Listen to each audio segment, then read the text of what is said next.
Há bastante tempo atrás, mais ou menos por volta de um ano e meio atrás, quase 2 anos, eu fiz um vídeo falando que Boku no Hero ficou chato quando a gente estava se aproximando do arco final da obra. E agora, quando Boku no Hero finalmente acabou, nesse último capítulo que lançou essa semana, eu tenho algumas coisas para falar e eu quero conversar com vocês sobre toda a trajetória do último arco.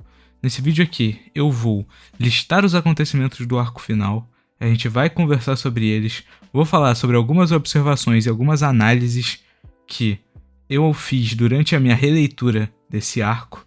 Eu vou conseguir aqui, porque eu reli ele recentemente, né? Eu reli ele inteiro para fazer esse vídeo. Vou também falar um pouco sobre pontos positivos e pontos negativos que eu identifiquei nessa minha análise. Você pode ter um ponto de vista diferente, mas tudo que eu vou falar aqui vai ser referente ao meu ponto de vista, você está livre para discordar. Se discordar, comenta aí nos comentários do que você discorda, no que você concorda, e porém seja respeitoso, né, por favor, senão eu vou apagar o seu comentário, como eu falo em todos os vídeos desse canal. Bom, nesse vídeo, como eu falei, vou resumir o arco inteiro, a gente vai dando algumas conversas no meio do caminho, eu vou parar pra falar algumas coisas, pique o que eu fiz naquele vídeo antigaço do canal de Star vs as Forças do Mal, que eu comentei basicamente a série inteira, falando sobre alguns pontos que eu achei interessantes no meio do caminho. Então, sem mais delongas, vamos começar esse vídeo aqui agora. Começando o arco da guerra final de Boku no Hero, nós temos que falar algumas coisas. Esse arco ele é antecedido pela revelação do traidor da Yue, que era um plot que já estava sendo construído desde o começo da obra, praticamente, né? Desde os primeiros arcos, e foi algo que foi relativamente esquecido. Porém, eu ainda assim achei a revelação de quem era o traidor muito óbvia. Lembrando que esse vídeo, eu ainda não deixo nenhum spoiler, então eu vou falar agora. Esse vídeo obviamente vai ter spoilers de Boku no Hero, porque a gente vai falar como foi toda a sequência ali do arco final da obra. Então, se você não quiser spoiler, saia do vídeo. Simples. Bom, o traidor era o Aoyama, e isso foi uma coisa que muita gente veio vindo. Eu já tinha 100% de certeza que era o Aoyama por eliminação, tipo, era bem óbvio você definir, era ele ou a Hagakure, então era óbvio que ia ser o Aoyama, porque fazia mais sentido ser ele do que ela. Então, quando ele foi revelado como traidor, eu achei bem interessante, mas nada do que eu não esperava, né, como eu falei anteriormente. Bom, mas enfim. Nisso, a gente já começa com a invasão, onde os heróis e os vilões começam a lutar uns contra os outros, e a gente tem uma coisa bem legal, que é um ponto positivo que eu gostaria de falar aqui, que é o uso do monoma na hora de copiar a individualidade do Kurogiri. Foi algo muito interessante que foi usado, e é bem como o Aizawa fala nessa cena, que vai ser uma coisa que vai definir bastante a sequência desse arco final. Não existem coadjuvantes, todos são os protagonistas das suas respectivas histórias. E é exatamente isso que a gente acompanha nesse arco final. Vocês vão ver durante o vídeo, durante toda a sucessão dos eventos, que várias vezes personagens secundários aparecem em papéis muito relevantes dentro da trama e agem como se fossem os protagonistas daquele respectivo momento. Então, acaba pesando bastante esse diálogo do Aizawa e acaba soando bastante que ele tá falando com o público. Pro público esperar que os personagens secundários vão ter os seus momentos nesse arco, assim como eles sempre tiveram no decorrer da obra, né?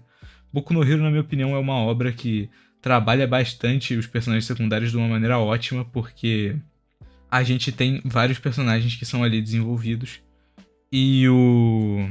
mas o Midoriya não fica esquecido, né? O que é uma qualidade muito boa do autor de Boku no Hero. No entanto, esses destaques dos personagens secundários não vale para todos, mas a gente vai falar disso eventualmente. Bom, depois disso a gente tem uma divisão de núcleos definidas ali pelos portais que o Monoma abre. Essas divisões de núcleos ficam como o All for One, que vai lutar contra o Endeavor, o Hawks e alguns outros heróis. O Dabi fica na frente do Shoto. O Deku e a Uraraka caem contra a Toga. E o Bakugou e uns outros alunos da UA caem contra o Shigaraki. Fica dividido dessa forma.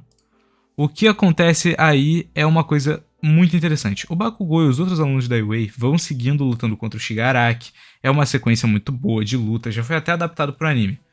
Porém, nesse momento, o Shigaraki acaba ganhando uma evolução de poderes ali. Porque o que estava acontecendo? O Monoma tinha copiado a individualidade do Aizawa, então ele estava conseguindo tirar a individualidade do Shigaraki, porque é isso que a individualidade do Aizawa faz, né? Ela apaga a individualidade da pessoa para quem o Aizawa tá olhando. Então, quando ele fica olhando pro Shigaraki, o Shigaraki não pode mais usar nenhuma das individualidades dele. O que acontece então é que o corpo do Shigaraki passa por uma mutação natural, onde ele começa a brotar vários dedos e várias partes do corpo ali no negócio dele, né? No corpo inteiro dele. E isso é um conceito que já tinha sido explorado antes na obra, porém de uma maneira muito porcamente feita, que eu não curto muito como é colocado. Que é como o apocalipse da evolução das individualidades. Basicamente, o que acontece?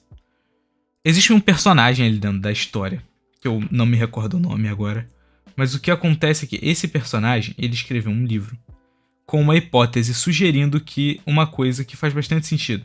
As individualidades são hereditárias e elas passam, obviamente de maneira hereditária, porém o filho tem a chance de nascer ou com a individualidade de um dos pais ou com a mistura da individualidade dos pais dele.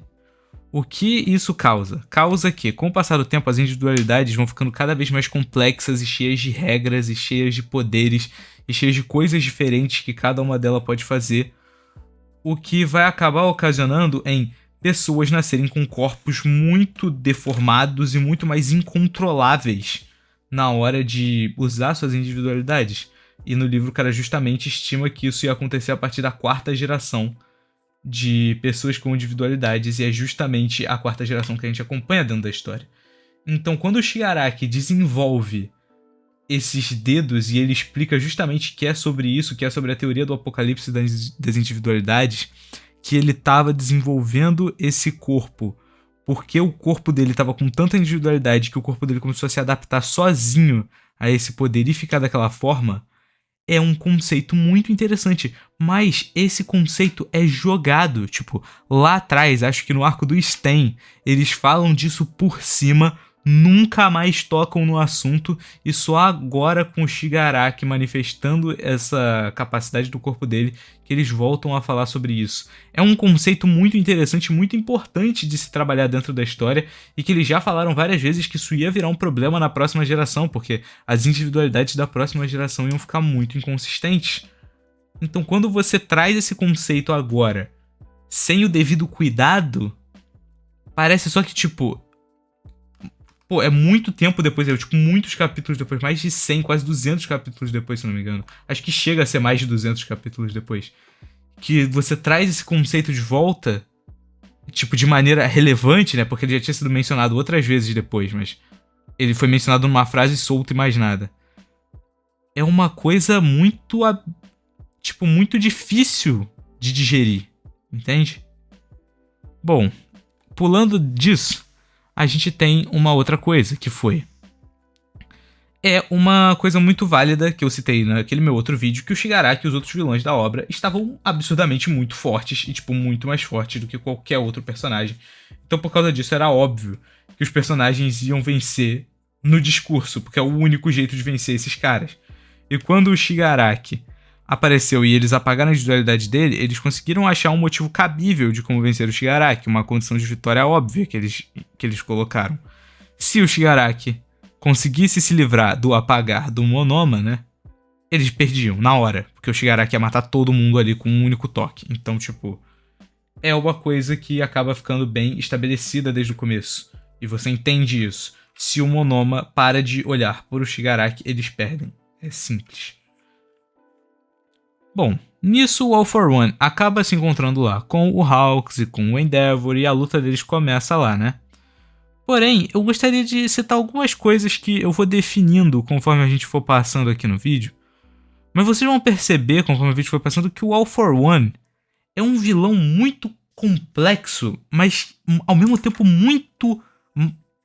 escrito de uma maneira muito esquisita. Tipo, o All for One, nesse momento, ele tem um carisma quase negativo. Isso se refere tanto ao fato dele usar uma máscara o tempo todo, então você não consegue saber exatamente como que ele tá, tipo, as expressões faciais que ele tá fazendo, e ele tem personalidade de vilão genérico, tá ligado? Tipo, ele não tem uma personalidade marcante como vários outros vilões têm.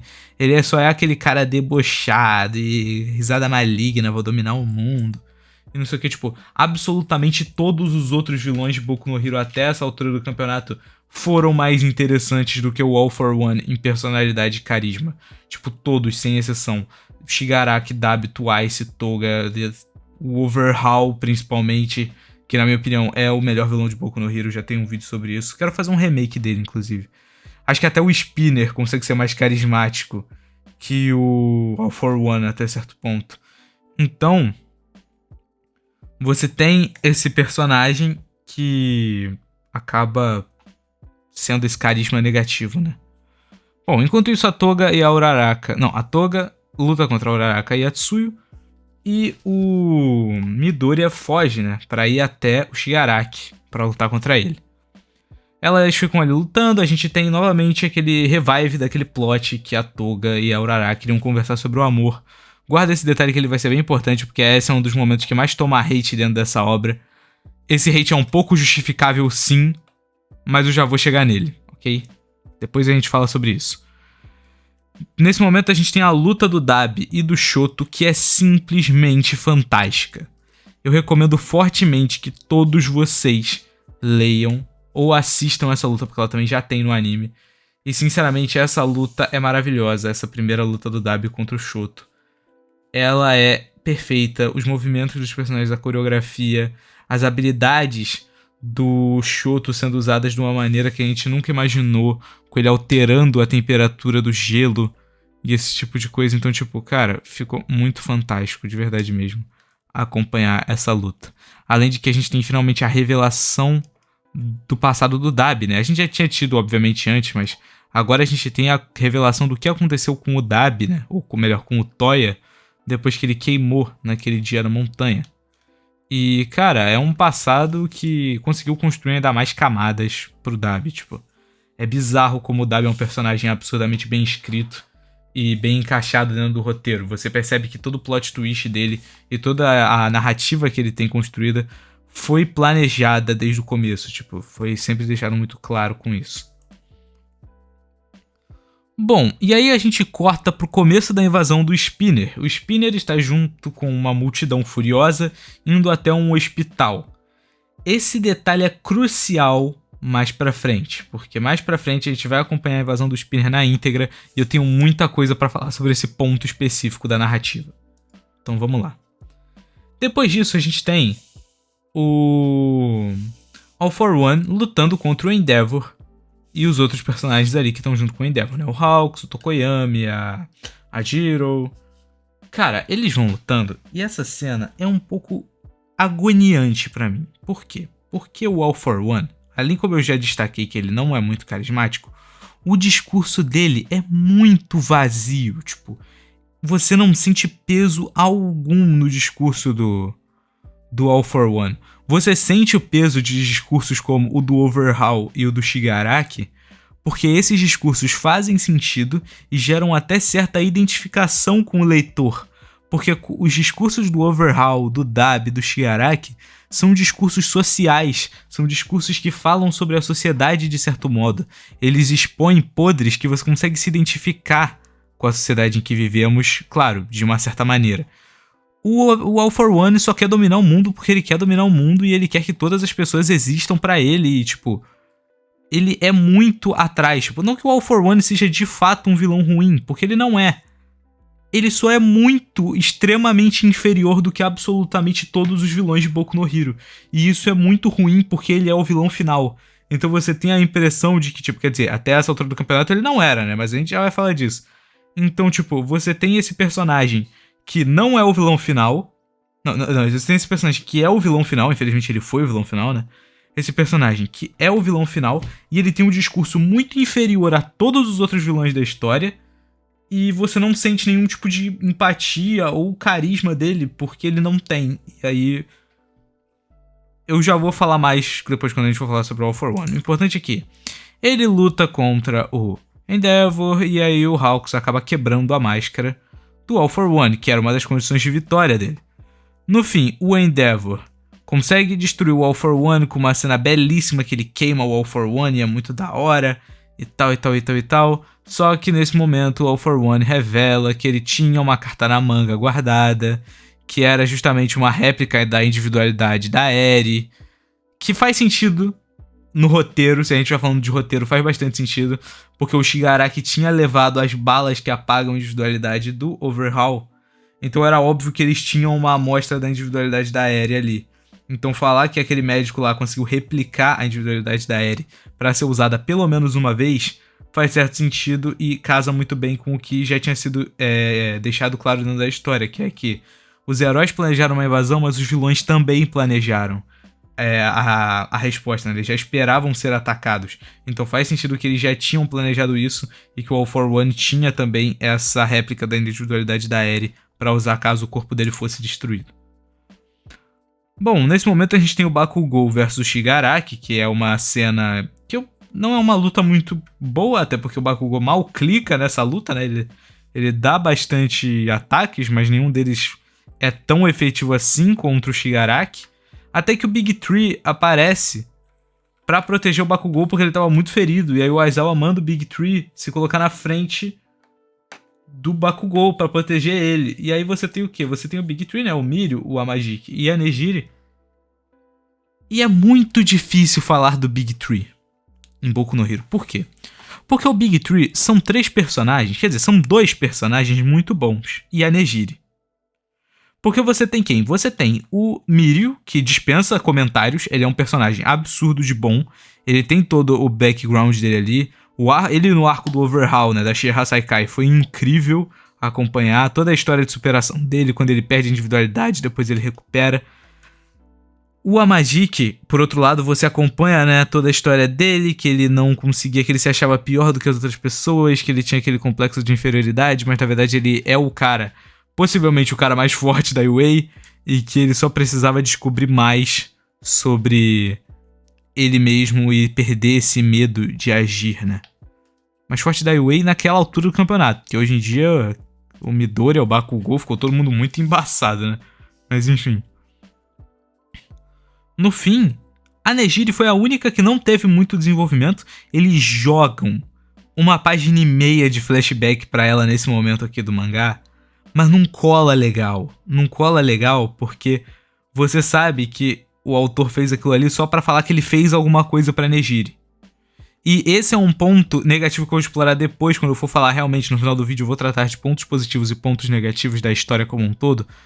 E um ponto negativo que eu sinto em Boku no Hero, por incrível que pareça, é que a história é muito curta. O que faz eu ter vontade que ela ganhe uma continuação, mas eu sei que não vai ganhar e eu espero que não ganhe. Eu espero que não ganhe, porque como no final a gente teve ali o epílogo, que na minha opinião fechou perfeitamente a história, eu não quero que o Boku no Hero ganhe uma continuação, pelo menos não com esses personagens que a gente acompanhou. Eles podem aparecer de uma forma ou de outra, mas eu não gostaria que a história fosse focada neles. Por quê? Eu gostaria que, a história só fosse maior, porque a Nejire, por exemplo, é uma personagem que merecia destaque, mas ela não tem destaque porque a história é muito curta. Se esse flashback dela de uma página e meia fosse um capítulo inteiro, pelo menos, igual foi do Amajiki e do Mirio, que a gente viu o desenvolvimento deles, a gente conseguiria se apegar muito mais à personagem. Muito mesmo. E ela deixaria de ser só a mina aleatória de cabelo azul que fica voando sempre no meio da luta e nunca faz nada de relevante, porque mesmo ela sendo mais fraca que os outros dois do Big Tree, é frustrante saber que ela não ajuda em praticamente nada, no meio das lutas. Claro, ela ajuda até certo ponto, mas você não vê ela causando danos significativos nos adversários, fora que ela sempre cai muito rápido quando ela tá lutando, então é meio triste de acompanhar isso. Bom, no fim, o Mirio conversa com o Shigaraki, a gente tem ali algum papo que eles tiveram, o Mirio vai falando que o Shigaraki não tem amigos, aí o Shigaraki fica com raiva dele. É uma cena que serve pra destacar uma coisa muito importante lá pra frente, que é que realmente o Shigaraki se tornou quem se tornou porque ninguém de bem estendeu a mão a ele. Se alguém de bem tivesse estendido a mão a ele naquele momento, ele provavelmente seria um herói e uma boa pessoa agora, mas não foi isso que aconteceu. Também o Amajiki acaba fazendo uma coisa bem legal ali contra o Shigaraki, quando ele atira aquele canhãozão muito zica e atravessa lá a barreira muito brabo. Mas aí a gente chega no elefante na sala, né? Que é a morte entre 3 milhões de aspas do Bakugou quando ele toma aquele furo lá no meio do coração. Todo mundo fica, meu Deus, o Bakugou está morrendo. E todo mundo fala, não, o coração dele já parou, ele morreu mesmo. E não sei o que. Aí você fica, cara, desculpa falar, mas se você acreditou que o Bakugou tava morto mesmo, você é muito burro ou você é muito inocente.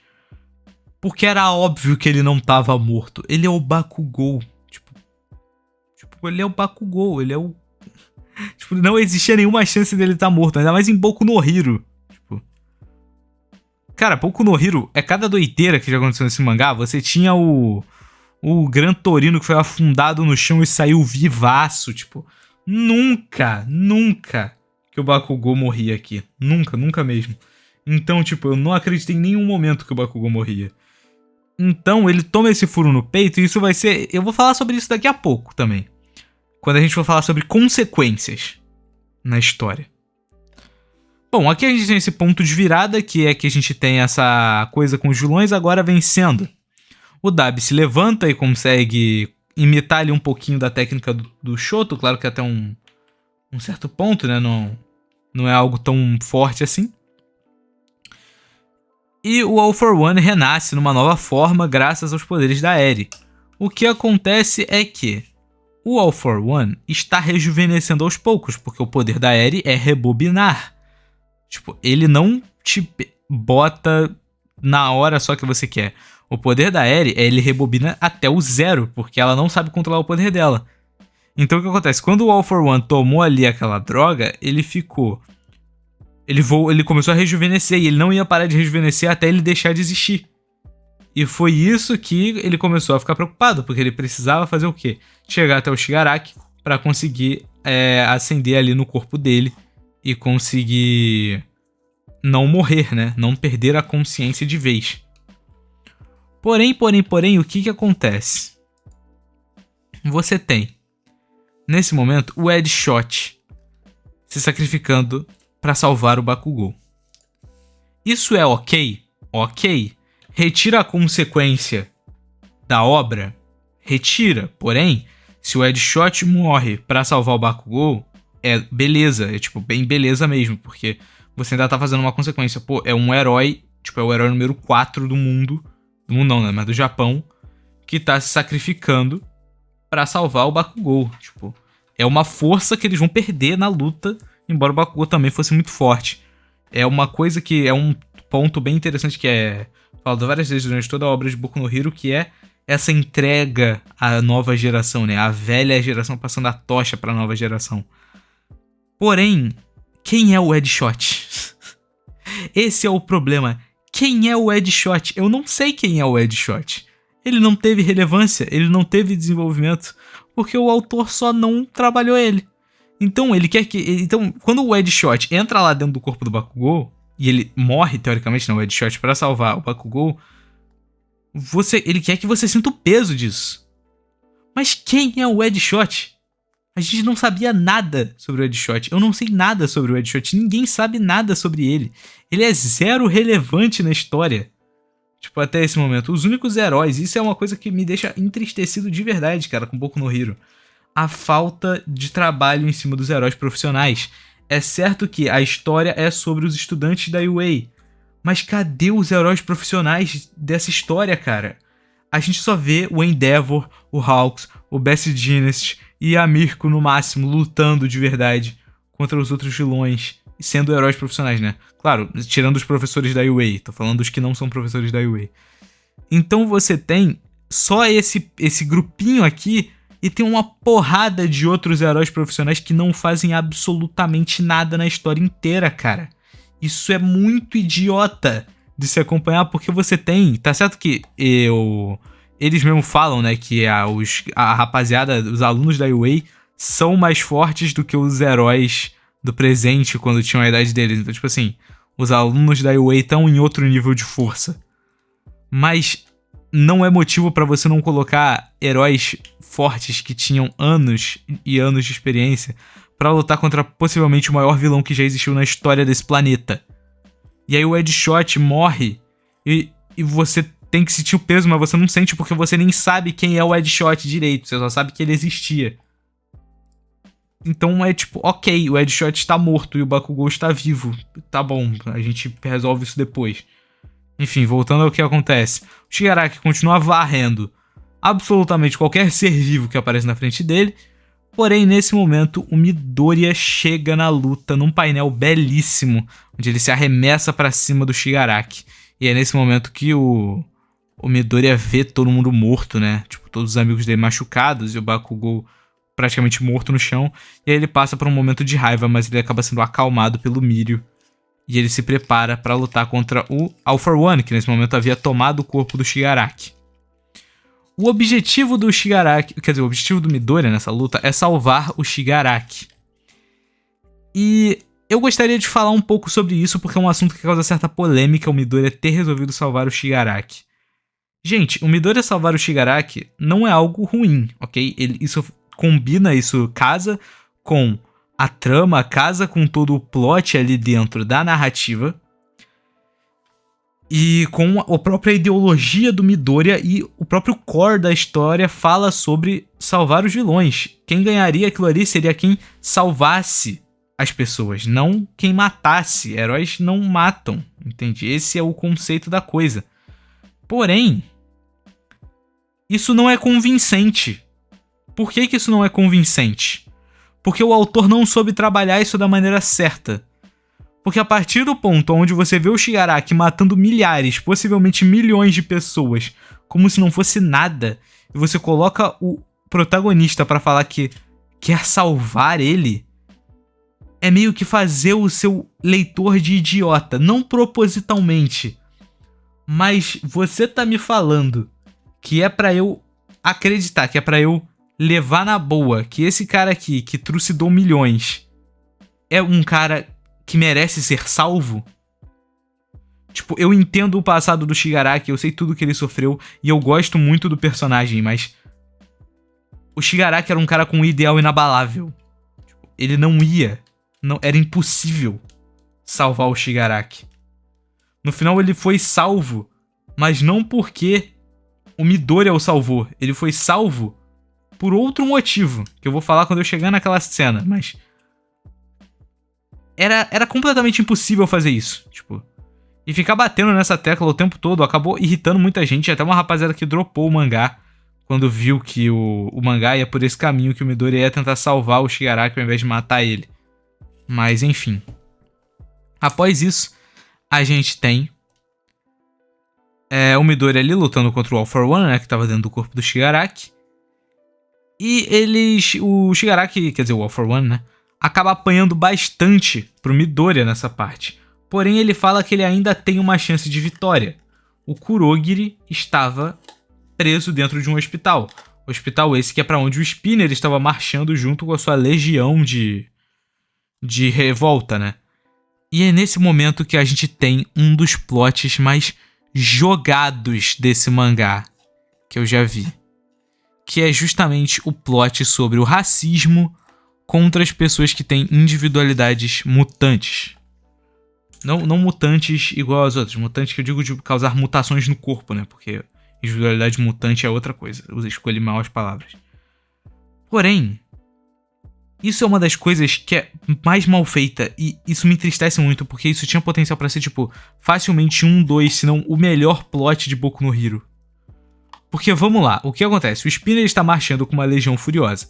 Quem são essas pessoas dessa legião furiosa, você me pergunta? São pessoas que têm individualidades que transformam seus corpos. Por que isso acontece? A gente já tinha acompanhado coisas desse tipo antes, porém, a gente não tinha certeza de como isso funcionava. Pessoas como o Shoji, que é um dos colegas de classe do Midoriya, que justamente ganha seu destaque nessa parte, que tem uma individualidade que muda a sua estrutura física. Então era óbvio que ele teria ali uma certa diferença, né, das outras pessoas. O próprio Tokoyami, que tem uma cabeça de pássaro. Então, tipo, cara, essas pessoas tem mutações muito doidas no corpo delas, que fazem com que elas não consigam agir como seres humanos normais. Então, como que é a vida dessas pessoas? Isso nunca foi algo trabalhado. Porém, agora, nesse momento, nos é revelado que essas pessoas sofrem sim discriminação, não nas cidades, mas sim nos campos, lá na zona rural, onde essas pessoas sofrem discriminação, porque a zona rural é geralmente onde mora um povo mais conservador, e todo esse lance, então acaba sofrendo essa discriminação por lá. Mas isso é muito jogado, e isso é um bagulho que me incomoda, porque isso é uma trama extremamente relevante, e isso não foi nem mencionado antes. Essa é a principal motivação do Spinner, que é um dos vilões da Liga dos Vilões, desde sempre, e isso simplesmente não é falado até esse momento. Isso é frustrante demais, cara, porque você tem o Shoji aparecendo aqui e querendo ir contra o Spinner justamente para falar que eles não podem invadir. Se eles invadirem isso, as pessoas vão odiar ainda mais as pessoas que são como eles. Mas eu também não ligo pro Shoji porque ele não foi desenvolvido até aqui e ele não tem praticamente cena nenhuma. Então você tem... Ele era um dos personagens mais descartáveis da sala ali do Midoriya. Então você tem esse momento onde você tem esses personagens entrando em um conflito ideológico muito bom, muito bem escrito esse conflito ideológico. Mas eu não me importo com nenhum dos dois, porque nenhum deles foi trabalhado até aqui. Tipo, se você colocasse durante a obra pequenos momentos onde esses personagens sofriam algum tipo de discriminação, ou mencionavam que já sofreram discriminação no passado, ou algum personagem tipo o Mineta, que fala isso numa cena de flashback, que ele pede desculpa pro Shoji por ter chamado ele de polvo, porque ele não sabia que esse tipo de discriminação existia. Se essa cena não tivesse sido um flashback, se essa cena simplesmente tivesse sido antes, e a gente realmente tivesse o Mineta chamando ele de polvo, e o Shoji ficando triste de alguma forma, e aí a gente descobrisse que, na verdade, ele sofreu discriminação por causa disso, e agora esse plot fosse levantado, teria ficado muito mais interessante, muito mais legal, com uma pequena adição feita antes. Mas como você começa o plot e só depois que você vai explorar o fato de que o Shoji sofria discriminação também, mas isso nunca foi mostrado pra gente, acaba ficando muito solto, muito mal feito, porém ótimo ponto e importante de se explorar, mas é tardio, são personagens sem desenvolvimento e é uma pena que tenha sido feito dessa maneira. Enfim, após isso o Kurogiri acorda e ele começa a agir, ele pega o Dabi, leva até o Endeavor, pega a Toga e a Toga começa a iniciar o ataque dela com os clones, porque ela começa a... Ela aprendeu, né, no arco do My Vinland Academia, ela aprendeu a conseguir clonar também a individualidade das pessoas, né? Clonar não, né? Copiar quando ela se transforma na pessoa. Então ela se transforma no Twice e começa a se clonar milhões e milhões e milhões de vezes pra conseguir basicamente vencer a luta, porque como o próprio Hawks fala num arco anterior, o Twice era simplesmente um monstro se eles fossem entrar em guerra contra a Liga dos Vilões. Porque o Twice é literal um exército de um homem só, então é por isso que ele inclusive mata o Twice lá atrás. Mas agora, com a Toga tendo a individualidade do Twice, meio que aquilo lá foi em vão, porque ela pode só copiar, e é justamente isso que ela faz. Bom, com a individualidade do Twice solta e a Toga basicamente entrando em conflito com todos os núcleos, a gente tem uma reformulação do cenário novamente. Com o All for One partindo em disparada pra encontrar com o Shigaraki, enquanto tá tentando lidar com o corpo dele que tava se desfazendo, enquanto a Uraraka fica ali pra lutar contra a Toga e todas essas coisas. Nesse momento a gente tem uma cena muito boa, que é que o Dabi acaba surgindo atrás do Monoma, e isso acaba... Não é o Dabi não, perdão, o Twice, né? É um clone da Toga, que aparece atrás do Monoma e acaba tirando a vista dele de cima do Shigaraki. Resultado, o Shigaraki consegue tocar no chão e destruir todo o chão ali da plataforma e faz tudo começar a desmoronar, porque eles estavam flutuando ali sobre uma outra região. Porém, nesse momento a gente tem a aparição do Gentle Criminal, né? Que consegue segurar a fortaleza caindo com a individualidade de elasticidade dele. E cara, isso foi uma cena simplesmente primorosa. Se você acompanha esse canal e você viu o meu outro vídeo sobre o Overhaul, você já deve saber que o Gentle Criminal é um personagem extremamente interessante que foi não subutilizado, mas que a participação dele dentro da história é muito importante e as pessoas subestimam muito o arco em que ele aparece. Mas ele é um dos melhores personagens de Boku no Hero e com certeza um dos melhores vilões da história. Então, quando ele aparece e ele finalmente se torna o herói que ele sempre quis ser, segurando toda a fortaleza que estava caindo, é uma cena muito boa, porque o Gentle tá finalmente fazendo tudo o que ele sempre quis, se tornando um herói e conseguindo mostrar que a individualidade dele era assim útil para salvar as pessoas, igual ele sempre quis demonstrar. Então acaba ficando muito bom essa cena, muito interessante, muito legal de se acompanhar. Depois disso, a gente tem a Lady Nagant viva e dando um tiro lá pra ajudar o Midoriya. E, gente, essa questão da Lady Nagant estar viva é de novo sobre o que a gente tava falando sobre consequências. Tipo assim, gosto da Lady Nagant, tipo, gosto muito mesmo. Ela é uma personagem incrível, tipo, um carisma absurdo, absurdo mesmo. Gostaria até de ver mais dela, mas ela aparece bem pouco, né? Mas eu adoraria ver muito mais da Lady Nagant. Só que ela era uma personagem de arco fechado. Tipo, não tinha tanto motivo assim pra trazer ela de volta, mesmo que, bom... É porque eu enxergava muito a história dela como uma tragédia. Tipo, o Hawks estava lutando justamente para que tragédias como a vida da Lady Nagant não voltassem a acontecer. Então, com a história dela ganhando essa esperança, essa luz no fim do túnel, acaba perdendo um pouco dessa ideia. Não que eu esteja reclamando, eu gosto que a personagem tenha realmente esse arco de redenção e esse momento onde ela pôde voltar a se tornar uma heroína de novo, mas eu não sei se foi a melhor decisão trazer ela de volta de fato. Acho que como ela voltou é ok, mas se ela tivesse continuado morta seria bem ok também. Enfim, uma boa personagem, mas acho que não tinha tanta necessidade. Mas aqui vocês já enxergam mais uma vez como a história tá muito sem consequência, né? Tipo, todo mundo morre e volta, não dá nada, quem perde membro recupera com prótese. Bom, no fim o Shigaraki afirma que não vai ser um dos peões do All for One e consegue tomar novamente o corpo pra si. Porém, enquanto isso o All for One, que tá partindo em disparada na direção do Shigaraki, ele luta contra um monte de gente e ele faz um discurso muito nada a ver, que é outro motivo que eu não gosto dele. De novo, aquele maldito discurso do todos existem para me servir, eu vou me tornar o rei dos demônios e não sei o que. Eu não consigo levar a sério o All for One se chamando de rei dos demônios. Isso é uma birra minha, perdão a todos que estão vendo. Eu não queria usar essa palavra, mas eu vou falar, eu acho cringe, porque é muito esquisito, é muito deslocado do que a gente tem com o personagem. O All for One é um personagem que eu não consigo dizer exatamente que tipo de personagem o All for One é. Ele é aquele cara que quer dominar tudo e se acha melhor do que qualquer um, mas ele vem com esse papinho de rei dos demônios, eu vou me tornar o rei dos demônios. E soa muito deslocado, porque é um título muito cartunesco, tipo... Não cartunesco, não é a palavra certa, mas é um título muito... Eu não vou conseguir achar a palavra pra descrever o que eu sinto em relação a isso. Mas... não parece Boku no Hero, entendeu?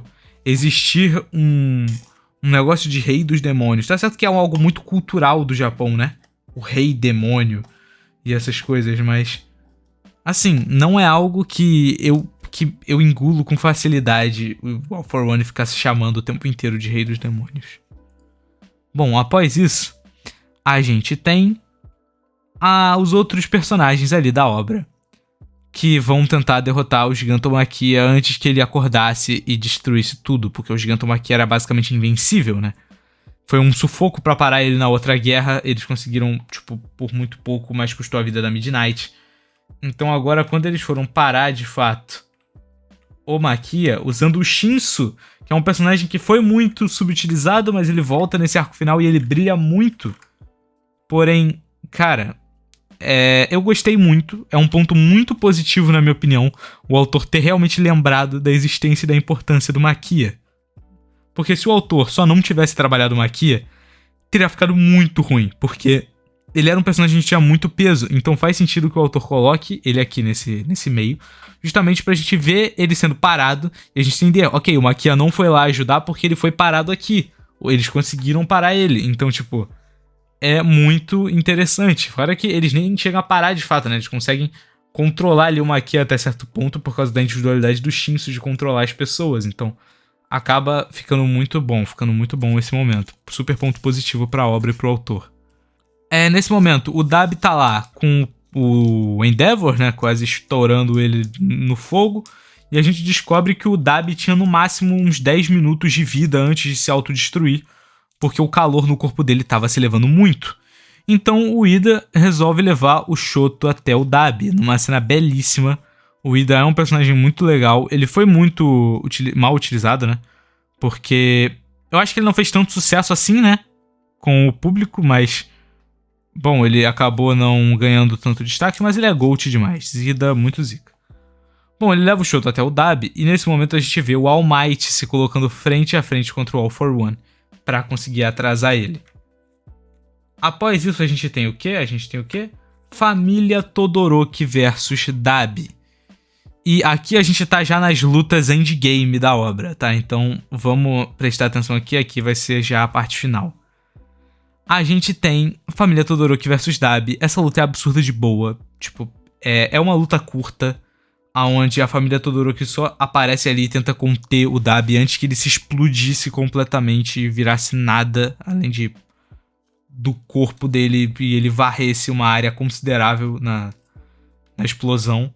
Porém, aí eles acabam conseguindo conter o Dabi após alguns segundos de discurso, finalizando com chave de ouro todo o arco da família Todoroki, que é um dos melhores arcos de Boku no Hero, né? Todo esse desenvolvimento que a família Todoroki recebeu foi algo que eu realmente gostei muito, além de que o Endeavor é um personagem simplesmente absurdo, e eu gostaria até de fazer um vídeo só sobre o Endeavor depois, porque ele merece demais, cara. Que personagem bom, que personagem redondo, cheio de camadas, uma redenção que faz muito sentido, querendo se tornar uma pessoa melhor. E, cara, eu simplesmente adoro o Endeavor, adoro o Dabi, o Shoto, que é meu personagem favorito, praticamente. O Shoto é, tipo... Ele é muita coisa, então, tipo, eu gosto muito dessa luta, eu gosto muito de tudo que ela representa. Nesse momento a gente também tem Toga versus Uraraka, a luta final delas duas, que é interessante porque a gente tem ali a cena icônica do Eu Sou Fofa, assim, a mais fofa do mundo, que por mais que seja uma cena boa no contexto onde ela é aplicada, ela é uma cena ruim ao mesmo tempo, por justamente aquilo que eu falei, você sentindo aquilo que eu falei. Os vilões de Boku no Hero ficaram tão absurdamente fortes que eles ficaram completamente incontroláveis. Tipo, eles não tinham como ser vencidos a não ser com conversa, diálogo, fazer o vilão mudar de ideia sobre o seu próprio ideal, ou vencer no cansaço, que foi o que eles fizeram com o Dabi, por exemplo. Porém, a Toga foi vencida na conversa, o que não é necessariamente ruim, mas na verdade, muito pelo contrário, é muito boa, combina perfeitamente com a personagem. Mas é ruim só por esse ponto de que carrega justamente essa marca de vilões imparáveis e esse tipo de coisa. É ruim na minha visão, como falei anteriormente, mas...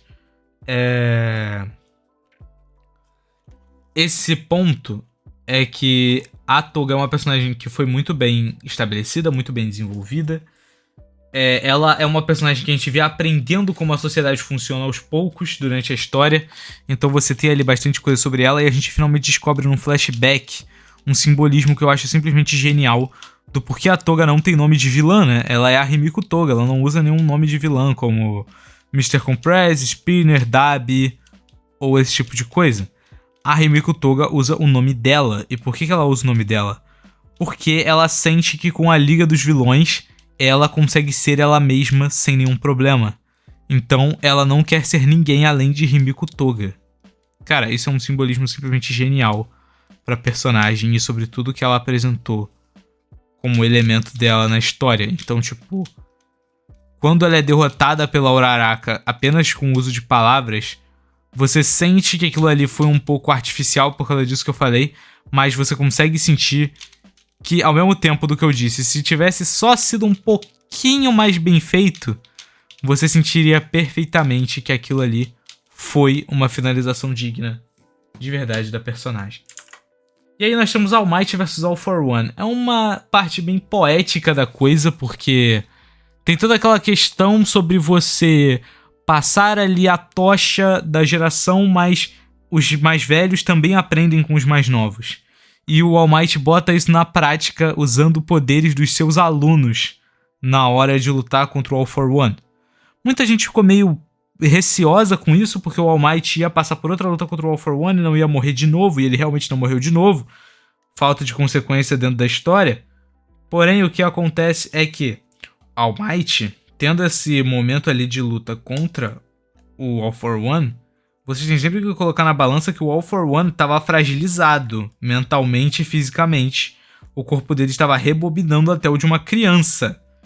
Ele entra na luta contra o Bakugou sendo praticamente uma criança. Então, tipo, cara, é um bagulho que demandou muita força dele, tá ligado? Então, muita gente esquece desse detalhe na hora de falar sobre essa luta, mas é um detalhe extremamente relevante. O All Might tava com uma armadura super bolada e o All for One tava mega nerfado. Então acabou que ele conseguiu atrasar o All for One por tempo suficiente pro Bakugou renascer dos mortos e lutar contra o All for One. Eu lembro que esse capítulo aqui do Bakugou ressuscitando lançou 1 ano depois da cena que ele morreu e ninguém sabia se ele ia voltar mesmo ou não. Ninguém, entre aspas, porque era óbvio que ele ia voltar, mas o povo tava descrente. Então quando o Bakugou levantou, o povo ficou tipo, cara, ninguém morre nessa porra. E realmente ninguém morre dentro desse mangá, é impossível. O Bakugou levantou depois de ter tomado uma atravessada no coração, moleque. Tipo. E é esse momento que me deixa mais revoltado. O Ed Shot não morreu. Ele virou uma minhoca coisadinha lá, que ele saiu vivo de dentro do bagulho lá, ó. Ele saiu vivo de dentro do Bakugou. Moleque, que raiva. Não faz sentido nenhum o Ed Shot ter sobrevivido a isso. Como eu já falei, a morte dele já não teria peso, porque a gente não sabia nada sobre ele. Porém, você colocar o cara pra reviver é idiota. Ele poderia ter ficado morto. Tipo, não ia fazer nenhuma diferença dentro da narrativa ele estar vivo ou morto. Ele poderia só ter continuado morto. Mas, quando você revive o cara, você tá chamando uma atração negativa. Porque você já tem uma história que é conhecida por não matar os personagens direito. Então você tem nesse momento, quando o Ed Shot volta dos mortos, você acaba ficando, cara, por que o Ed Shot tá vivo? Tipo, não faz sentido, ele não precisava estar vivo, isso é muito zoado, cara. Não tinha motivo nenhum pro autor de Boku no Hero trazer o Ed Shot de volta.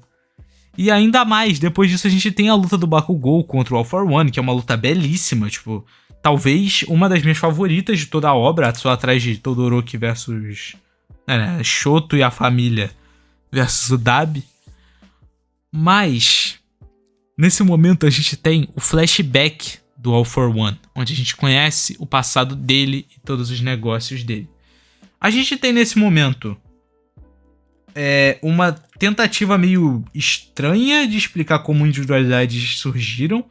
Eu entendo que era algo que precisava de uma certa atenção, porque não existia, até onde a gente sabe, nenhum motivo para do nada seres humanos terem superpoderes, mas eles também não explicaram direito. Isso é uma coisa que me incomodou, porque na minha visão, ou você explica ou você não explica nada e deixa isso pra lá. Porque ao você não explicar nada, você já deixa claro pro seu leitor: eu não tenho nenhuma pretensão de explicar isso aqui, então não esperem que eu vá explicar isso aqui. Porém, quando você flerta com a possibilidade de explicar, mas não explica, torna-se levemente revoltante. Porque você não tem a explicação de fato de como as individualidades surgiram.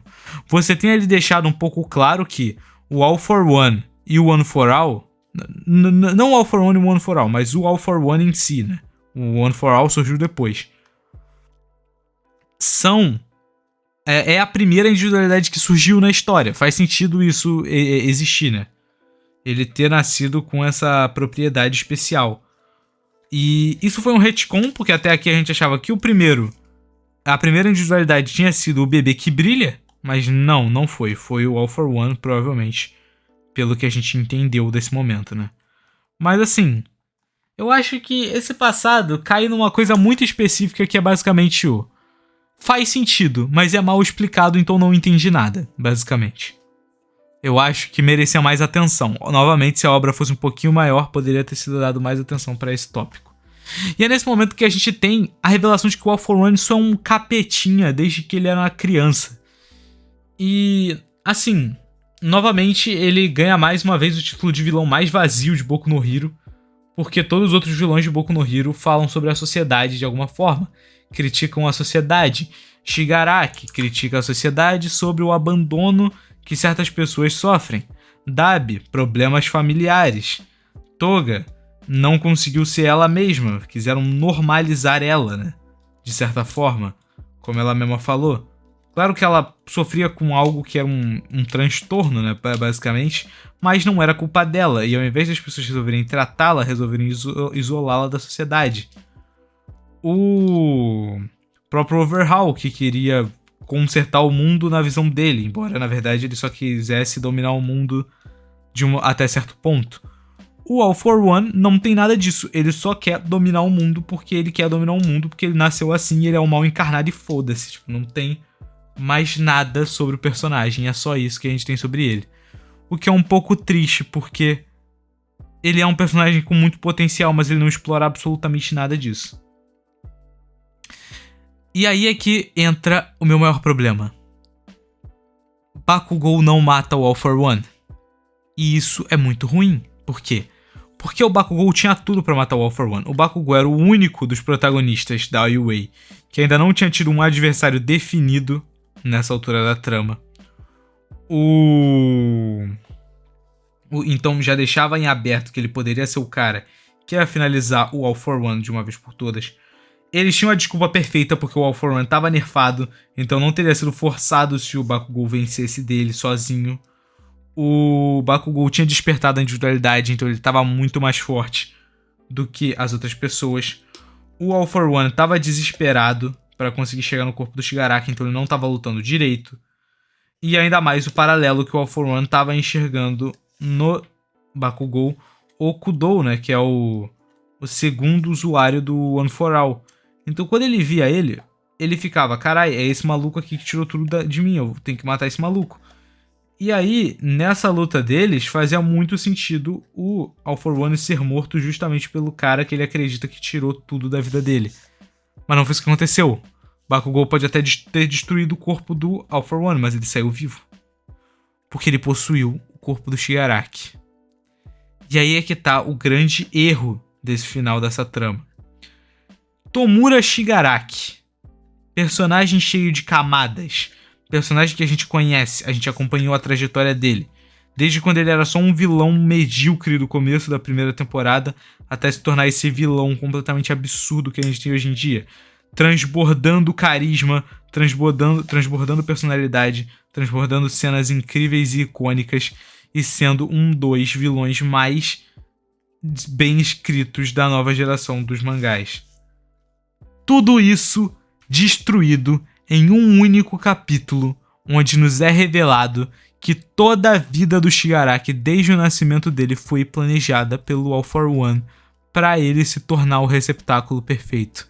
E essa cena é o pior plot twist que eu já vi na minha vida inteira. Talvez o plot twist da Kaguya seja melhor sem meme, porque esse plot é muito ruim. Tipo, como que o autor achou que isso era uma boa ideia? O All For One manipulou tudo, você tirou simplesmente todos os créditos do Shigaraki.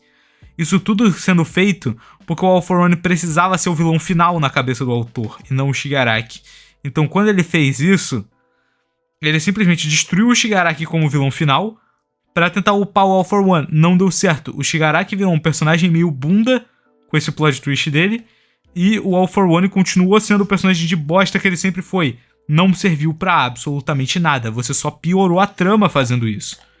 Então, quando você tem essa revelação, inclusive a revelação que o decaimento nunca foi a individualidade do Shigaraki, na verdade a individualidade dele era outra, que o All For One tirou e colocou o decaimento no lugar. É muito provável, inclusive, que a individualidade Decaimento seja uma cópia do Overhaul, né? Porque ele fala que pegou uma versão mais fraca de uma outra individualidade que ele conhecia. E nesse momento a gente vê uma pessoa que é muito semelhante ao Overhaul, muito provavelmente é ele mesmo ali, tipo 99% de certeza. Fora que eles têm individualidades parecidas, então já era meio óbvio que eles tinham alguma coisa a ver ali um com o outro nesse momento e que isso ia ser explorado de alguma forma. Mas assim, é uma bosta esse plot, não deixa de ser. E depois é simples, agora o All for One é o vilão final.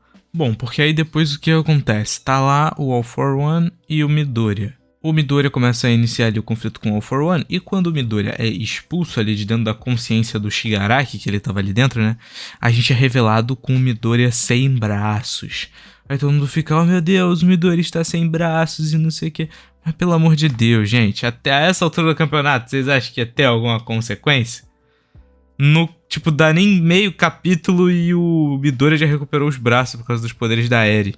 Que foi um pouco construído, porque a gente já tinha visto antes a Eri querendo ajudar o Midoriya de alguma forma, então acabou ficando bem fechadinho, mas mesmo assim, eu acho que faltou só uma coisa nesse final, que normalmente poderia ter sido consertado se a história fosse um pouco mais longa, que era pelo menos um capítulo do Midoriya tentando fazer alguma coisa sem os braços e percebendo que, caramba, não tem como ganhar sem os braços, porque tipo, só pra deixar claro pra gente que era impossível ele ganhar se ele não tivesse com os braços ali, entende? Teria sido um pouco melhor, senão, pô, da maneira que foi, parece que não serviu pra nada aquela cena, ele perde os braços e ganha os braços de volta na mesma hora. E bem, no final, o Shigaraki acaba despertando a consciência dele dentro do All for One, e eu gostei dessa temática, porque acabou que o Shigaraki foi salvo, mas ele não foi salvo por causa do Midoriya. Ele conseguiu se rebelar contra o All for One justamente pela determinação inabalável que ele criou, por esse ideal forte que o Shigaraki possuía e que ele manifestou na última hora para conseguir se virar contra o All for One e acabar ajudando o Midoriya na destruição final do All for One. No final acaba tendo uma conversa ali do Midoriya e do Shigaraki, onde basicamente o diálogo se sucede com o Shigaraki falando pro Midoriya dizer pro Spinner que Tomura Shigaraki tentou destruir tudo, e o Midoriya fala que ele já destruiu. E o Shigaraki basicamente completa falando ali que ele ter destruído ou não vai depender das ações dos heróis depois que tudo acontecer. Que é um diálogo que vai refletir diretamente em uma coisa que aparece depois no epílogo já da trama. E o arco acaba. Você finalizou um arco que tinha uma construção mediana, com um final terrível, e nada importou, porque o All for One roubou o corpo do Shigaraki no final, e ele, na verdade, era o vilão final de tudo aquilo, e ele ia destruir todo mundo, e esse tipo de coisa.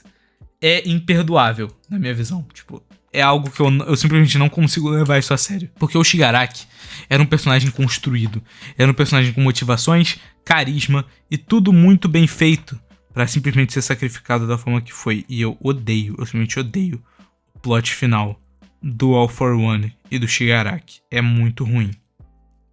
Bom, depois disso nós somos presenteados com um epílogo da história, onde a gente tem a finalização dos vilões, que todos tiveram bons plots. A Toga infelizmente morreu, o Dabi também, né, eventualmente ia morrer, então fica meio implícito que ele realmente morreu. O Shigaraki morreu, o Spinner saiu vivo e a gente tem ali uma conversa dele com o Midoriya muito boa. O Overhaul voltou pra cadeia e a gente tem ali a conversa dele com o velho, né, que era o pai dele praticamente. A Lady Nagant continuou presa porque ela quis continuar presa. E ok, até aí tudo bem. A gente também tem o epílogo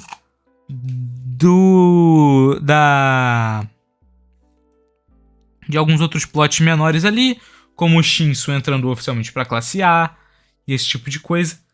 E aí a gente tem uma coisa que eu gostei muito, que é a perpetuação do ideal que a gente tem. Porque qual que é o ponto? O Shigaraki se tornou quem se tornou porque ele viveu a vida de bosta aonde ele não foi ajudado por ninguém. Ele só precisava que uma única pessoa estendesse a mão pra ele e ele não teve isso. Então foi por isso que ele se tornou essa pessoa detestável.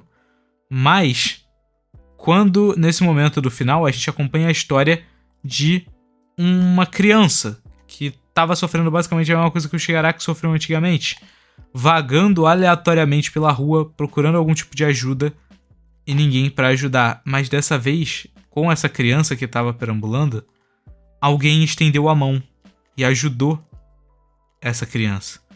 Então você tem justamente um paralelo com o Shigaraki, aonde essa criança, que provavelmente tem uma individualidade semelhante com a do Shigaraki, acaba tendo esse evento aonde ele acaba sendo salvo de se tornar um novo inimigo, de se tornar uma nova pessoa ruim, porque ele foi encontrado por uma boa pessoa dessa vez, e não por outro All for One, que só queria destruir o mundo usando as pessoas como ferramentas para isso. É uma cena muito boa, é uma cena belíssima para se encerrar toda essa mensagem, e na minha opinião não poderia ter sido tocado de uma maneira melhor do que essa daqui. Super ponto positivo também. E no final a gente tem o epílogo do epílogo, né, que é 8 anos de time skip no último capítulo, não teve casal canônico, um monte de gente reclamando disso. Eu reclamei um pouco também, mas aqui a gente não tá focando nisso, não quero focar nesse assunto aqui. Tô analisando a obra objetivamente, narrativamente, e a falta de casal canônico não foi um problema narrativo. Foi só uma coisa que o autor resolveu fazer, provavelmente para desviar do hate que ele ia tomar, mas dependendo de quais casais eles formassem. Mas eu não vou mentir, queria casal canônico. Queria saber se a Jiro ficou com o Kaminari, principalmente porque eu gostava muito deles dois juntos, mas não sei se ficou. Mas eu gostaria que eles ficassem juntos, né? Mas aí, talvez um dia a gente saiba, talvez não. Vamos esperar o futuro, né? E no geral, esse foi o final de Boku no Hero. Agora algumas considerações finais. Como pontos positivos, eu gostaria de mencionar aproveitamento dos secundários, porque os personagens secundários foram extremamente bem aproveitados, tanto nesse arco final, como em vários outros arcos, porém com algumas ressalvas que eu falei que deveriam ter sido mais exploradas e não foram. O Shoji e o Spinner são exemplos disso. O Shinsu merecia mais tempo de tela, na minha opinião. Teria sido mais interessante, porém acabou tendo esse problema. Construção dos personagens e dos momentos são bem explorados, são bem direitinho, você entende a ideologia de cada um deles, como eu falei anteriormente, menos do All for One, mas aí é porque ele é um personagem meio ruim mesmo. A finalização de vários plots já introduzidos, como eu já falei, o apocalipse das individualidades, coisas como o Gigantomaquia, e todos esses detalhes que foram explorados, tipo assim, foram mencionados, mas não tiveram atenção, mas aqui foram definitivamente finalizados da melhor maneira possível. E o subtexto bem utilizado em vários momentos, tanto os momentos que simplesmente você não precisa de um texto, né, para falar o que está sendo falado, e são só momentos marcantes que o autor soube trabalhar muito bem o subtexto da obra. Eu gostaria de encerrar também o vídeo falando sobre os pontos negativos, né, da trama. E aqui a gente pode falar sobre algumas coisas, como por exemplo o ritmo turbulento que a história segue, porque tem muitos momentos onde tipo, a história tá seguindo um ritmo, e aí a história começa a seguir outro. E aí, tipo, as lutas não tem um ritmo cadenciado. Tipo, tem lutas que tem um ritmo muito mais frenético, lutas que tem um ritmo muito mais lento, e você percebe que não tem necessariamente uma necessidade disso acontecer. É só o autor que se perdeu um pouco ali na mão enquanto estava escrevendo. É um problema pequeno, mas acho que poderia ter sido melhor, bem executado. Além de que eu gostaria de falar sobre um mau trabalho sobre alguns temas da obra. O primeiro que eu identifiquei é obviamente aquele dos mutantes, que eu já tinha citado anteriormente.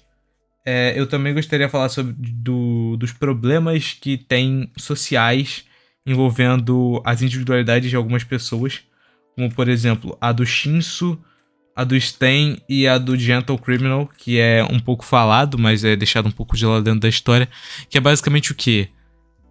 As pessoas querem heróis que tenham individualidades que atraiam o público. Então quando você tem pessoas como o Shinsu, o Sten e o Gentle Criminal, que têm individualidades que foram julgadas como inúteis ou simplesmente sinistras demais para pertencerem a um herói, acaba fazendo com que esses personagens tenham tipo, eles demonstram um problema social muito forte ali dentro que não é muito bem resolvido. A gente entende, claro, que com o Shinso se tornando um herói e o Gentle Criminal também, esse problema social seja um pouco deixado de lado, né? Ainda mais com o Hawks, que no epílogo se torna o presidente da associação lá e tal. Mas eu acho que isso merecia pelo menos uma fala um pouco mais direta em relação a isso. Além de que um outro problema que eu sinto sobre esse tema é aquela questão de gerações, da geração antiga passando a tocha para a geração mais nova, mas a geração mais nova continuando ensinando coisas para a geração antiga. E o personagem que trai esse enredo é justamente o All for One, onde ele se recusa a se deixar ser morto como a geração antiga e continua querendo ser eterno, continua querendo ser o vilão de cada geração. Isso eu não gosto muito, tipo, mas aí já é uma opinião minha, porque, como eu falei anteriormente, eu acho que o All for One devia ter morrido pro Bakugou mesmo e o Shigaraki ter sido o vilão final do Midoriya. Mas eu consigo entender por que isso combina um pouco com All for One e é uma das únicas coisas, na verdade, que eu curto realmente no personagem do All for One. É esse conceito. Então acho que é meio ponto positivo, meio ponto negativo nesse caso. Mas falando sobre o Shigaraki não, o All for One, é que o All for One tem um problema muito grave. Um problema muito grave que não é muito comentado, que é o quê? Poder infinito. Como assim poder infinito? Ele é infinitamente poderoso? Não. Tem uma coisa aqui. Que é o quê? Com o All for One tendo uma individualidade que é roubar outras individualidades, o All for One pode simplesmente puxar absolutamente qualquer tipo de poder que ele quiser, a hora que ele quiser, e o autor simplesmente falar, vocês não viram, mas ele roubou esse poder aqui há 50 anos atrás e ele tá usando agora. Cara, isso é muito ruim, porque o All for One pode puxar literalmente qualquer habilidade que ele quiser. É tipo um negócio de roteiro infinito. Isso não seria um problema se não fosse usado, mas é usado. Por exemplo, quando ele luta contra o Sten, que é uma cena que eu nem citei no vídeo, porque é bem descartável, mas quando ele luta contra o Sten e o Sten paralisa ele usando a individualidade dele, né, que a individualidade do Sten é quando ele lambe o sangue de uma pessoa, a pessoa fica paralisada, o All for One simplesmente revela que ele tinha uma individualidade que trocava o tipo sanguíneo dele e trocava toda a composição do sangue, então acabava que ele era imune à habilidade do Sten por causa disso. Cara, o All for One simplesmente tinha uma individualidade que counterava perfeitamente a individualidade do Sten só porque sim. Porque a individualidade do Sten é quase incounterável se você tá lutando um contra ele. Então... Bem, ele tem esse negócio, ainda bem que isso não é tão usado assim. Claro que a gente pode citar outros exemplos, como os heróis precisando se comunicar, mas coincidentemente o All for One tinha uma individualidade que cancelava a transmissão de onda de rádio e todo esse tipo de coisa, mas... E é uma coisa que acabou ficando feio pro personagem nesse sentido. E antes que digam uma coisa, não é que eu odeio o All for One. Eu não odeio o personagem do All for One, nem necessariamente o que ele representa. Eu odeio duas coisas no personagem. Na verdade, três. A primeira é o fato dele ter sido o vilão final, que, como eu falei, na minha opinião, não deveria ter acontecido. O carisma praticamente negativo que o personagem tem em vários momentos e o discurso dele, que, na minha opinião, é muito inferior. E por último, o fato de que ele realmente é inferior em praticamente todos os aspectos em relação aos outros vilões da obra. Os vilões de Boku no Hero no começo tinham a fama de serem meio ruins, só a partir do Sten ali, do Overhaul, que isso foi um pouco mudado, mas mesmo assim, o All for One parece que não consegue manter esse padrão, esse nível alto, onde os vilões da história se colocaram, porque ele é muito mais sem graça do que os outros, embora depois, como um crédito que eu tenho que dar a ele, eu gosto muito do design que ele fica a partir do momento que ele tira a máscara, né, e ele começa a rejuvenescer. Mas tirando isso, o All for One é só sem graça, e ele poderia ter sido muito mais do que só um vilão sem graça.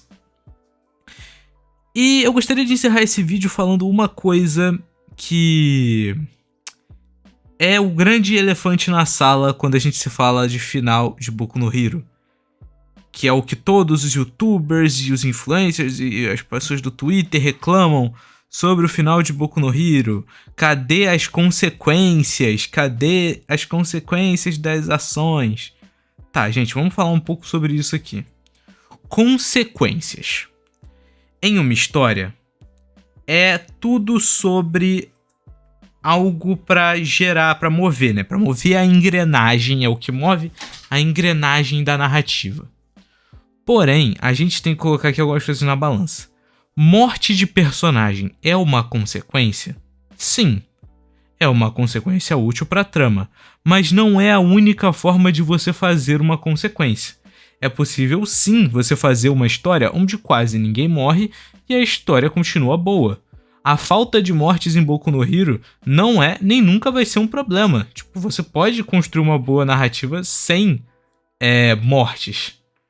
O problema é sobre as consequências, porque vamos lá.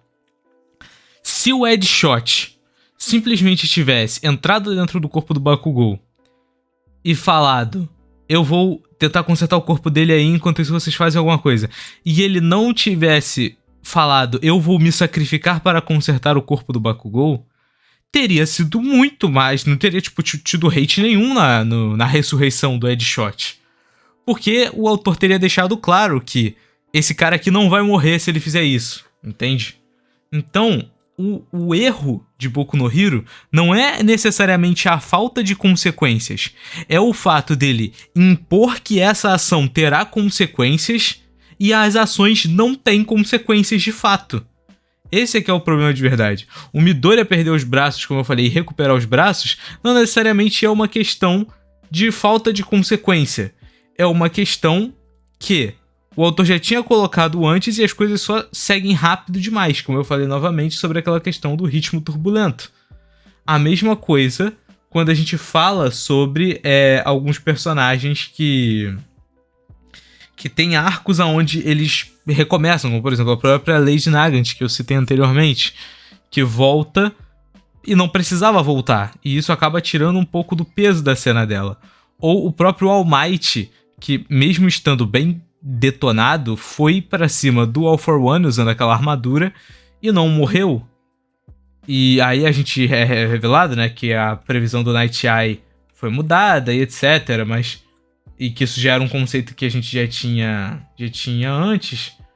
Mas mesmo assim, entende? É uma questão de que os fãs estão certos nesse sentido, o público está certo.